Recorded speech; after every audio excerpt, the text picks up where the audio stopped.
Salve, salve galerinha ligada no canal Prof. Robelino Gomes. Pessoal, vamos agora dar continuidade às nossas aulas remotas. Bom, no vídeo anterior nós trabalhamos um texto para treinarmos a leitura, a interpretação de texto, análise de texto e essas coisas. Agora nós vamos para o nosso caderno de atividade de língua portuguesa, volume 1, que é esse material que você está vendo aí na sua tela. Ok, pessoal? Bom, gente, para trabalhar essa atividade, você vai precisar de alguns conceitos e até relembrar, né, alguns assuntos que nós já vimos no decorrer do ano letivo, mas que você vai precisar relembrar caso você já tenha esquecido algumas coisas, tá? Olha só, de cara você tem aí um texto cujo título é A Incapacidade de Ser Verdadeiro. Não se esqueça, ao resolver sua atividade, de colocar aqui a data do dia que você está realizando a atividade e também colocar o seu nome. Escreva o seu nome aqui no cantinho, que é para eu saber de quem é a atividade, tá bom, pessoal? Então você vai fazer a leitura desse texto aqui. Se você precisar ler mais de uma vez, fique à vontade, tá bom? Leia 2, 3, 4 vezes. Cada vez que você lê, você consegue abstrair mais informações, você consegue arrecadar mais informações a respeito do texto, tá bom? Então você faz a primeira leitura, depois você faz a segunda, e até você conseguir assimilar todas as informações inerentes aí ao nosso texto.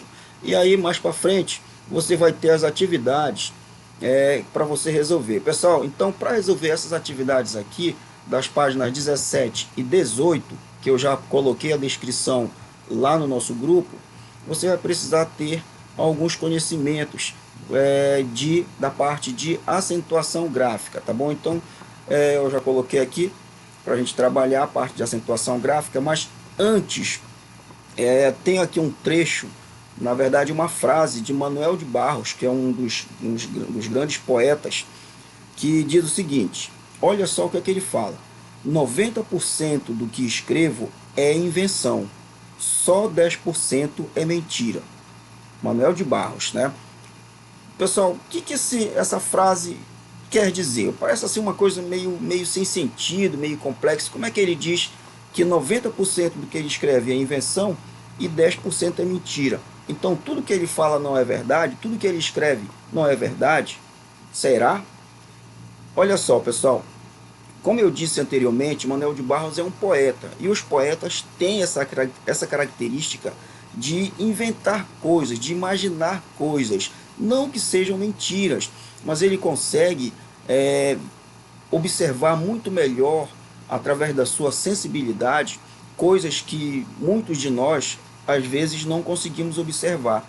Então ele consegue usar um jogo de palavras que, ao escrever, transmite uma sensação, um sentimento, né? E até emoções nas pessoas. Então, através dessa utilização poética da palavra, ele consegue transmitir mensagens que, muitas das vezes, algumas pessoas, um escritor comum, digamos assim, precisaria escrever páginas e páginas para transmitir uma mensagem. E o poeta precisa apenas de algumas palavras, no caso aqui uma frase curta, né?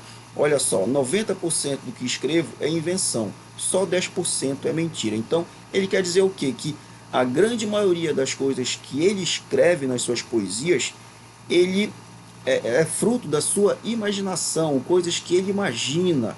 Ele tem um mundo meio fantasioso ali que ele consegue observar, que nós não enxergamos. Tá? Então é isso que o Manuel de Barros vai dizer. No texto que nós vamos ler, que vocês vão estudar para resolver as atividades do livro, vocês vão observar que o personagem lá, que é um garoto, tem essas mesmas características. Tá? Então, quando a gente for lá fazer as correções das atividades, a gente vai comentar direitinho, ali bem sucintamente, esse texto, tá bom? Mas vamos aqui então para a parte gramatical que você vai precisar lá para resolver as questõezinhas lá da nossa atividade. Pessoal, só relembrando aqui, tá? Essa aula pode ser considerada uma aula de revisão, tá? Porque nós vamos falar sobre acentuação gráfica, especificamente de acento agudo, que é esse que você está vendo aqui, ó, né? Lá na terceira série, antigamente, terceiro ano, segundo ano, as professoras diziam que é o grampinho da vovó, né? Que é esse risquinho apontando aqui para cima, meio que na diagonal, né? É o grampinho da vovó, que é o acento agudo. E também temos o parceiro dele, que é o acento circunflexo, que é esse aqui, que parece uma casinha, né? E ao mesmo tempo parece também um chapéu. É por isso que também as professoras costumavam dizer para nós que esse acento era o chapeuzinho do vovô. Era uma maneira da gente gravar mais facilmente, né? O acento agudo era o grampinho da vovó e o acento circunflexo era o chapeuzinho do vovô. Então, dessa maneira, a gente conseguia gravar mais facilmente esses acentos aí, tá?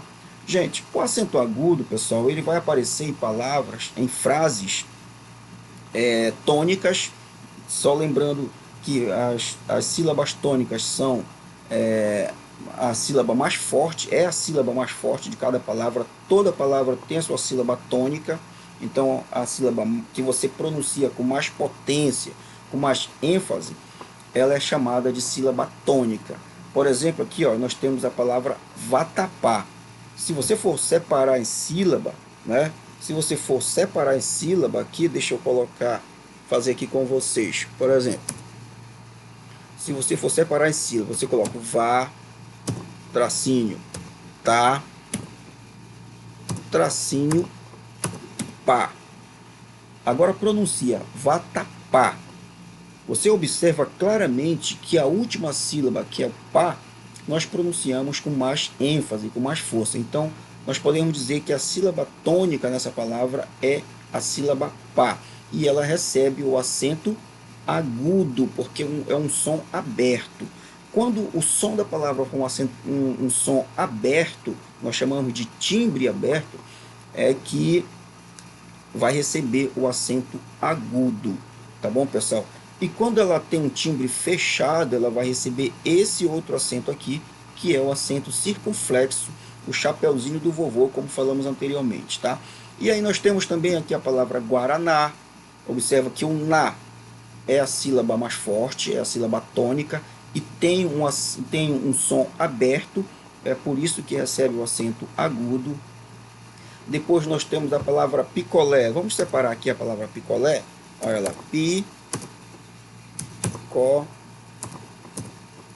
lé. Observe que a sílaba lé, que é a última, é a que nós pronunciamos com mais força, com mais ênfase. E esse tem um som aberto, então recebe o acento agudo. Aqui também, olha, outra palavra ótimo. Olha só, ótimo. Observe que agora mudou, né? O acento agudo está na primeira sílaba, está no O. Ah, professor, mas o O pode ficar sozinho assim? Claro, ele está formando uma sílaba sozinho, mas está formando uma sílaba. Então, ótimo.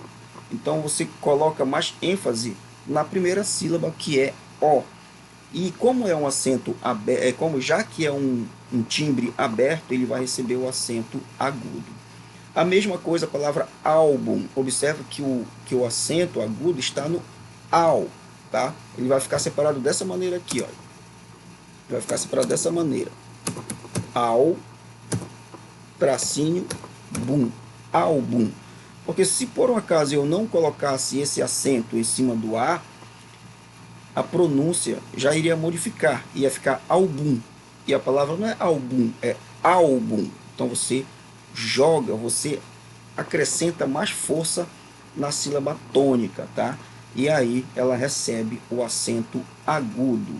A mesma coisa aqui, ó, a palavra xícara também, né? Você observa que a sílaba tônica é a primeira, xi, já com acento, ca, ra, xícara, tá? Acento agudo na primeira sílaba, na sílaba xi. Certo, pessoal? Compreendido até aí? Tudo certinho? Então, vamos ver aqui mais para baixo. Vamos ver aqui mais para baixo, tá? Sobre o acento circunflexo, o nosso chapeuzinho do vovô. O acento circunflexo, ao contrário do acento agudo, ele já vai fechar o som. tá? O som vai ter um timbre fechado, tá? Por exemplo, aqui, ó, a palavra marquês. Se nós formos separar em sílaba, vai ficar mar, tracinho,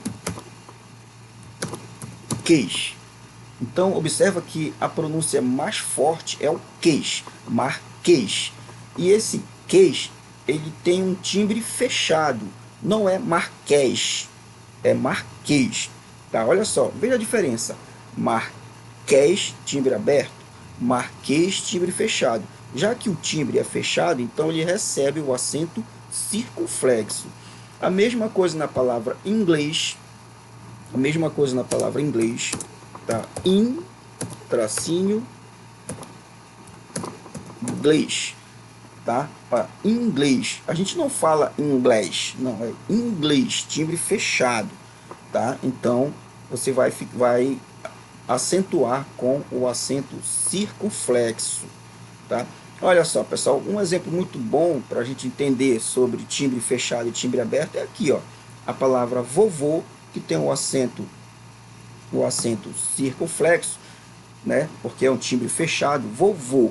E se eu quiser colocar outro, por exemplo, vovó, que o timbre já é aberto, então eu vou utilizar o acento agudo, tá? Olha, vovô, timbre fechado, então o acento é circunflexo.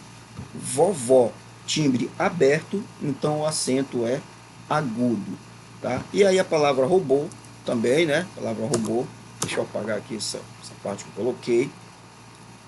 A palavra estômago também, observa que nem sempre, pessoal, a sílaba tônica vai ser a última ou a primeira, não, ela pode aparecer no meio da palavra aqui, olha, estômago. A palavra trânsito também, tá bom? E, gente, essa acentuação é muito importante, porque existem palavras que são muito parecidas na escrita e que elas vão se diferenciar na pronúncia. E aí o único diferencial entre uma e outra é justamente a acentuação, que você vai precisar saber a acentuação correta para que você não venha a escrever de maneira equivocada, né? Como nós vimos aqui, olha, vovô e vovó.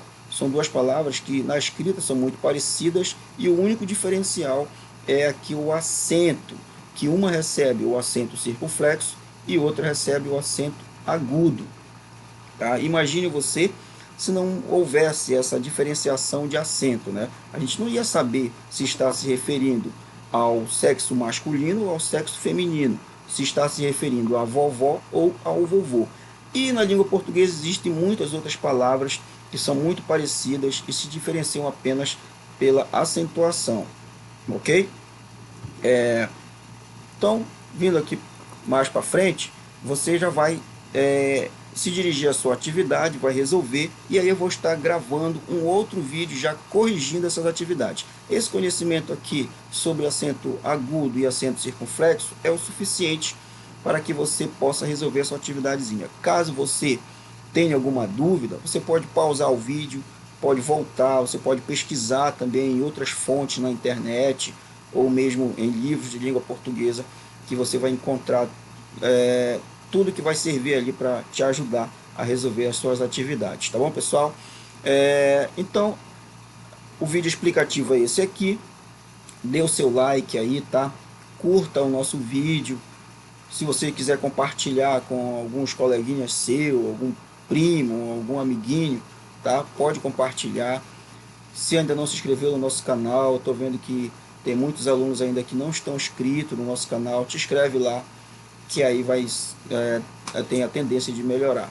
Tá bom, pessoal? Então, vamos ficando por aqui. Até o próximo vídeo.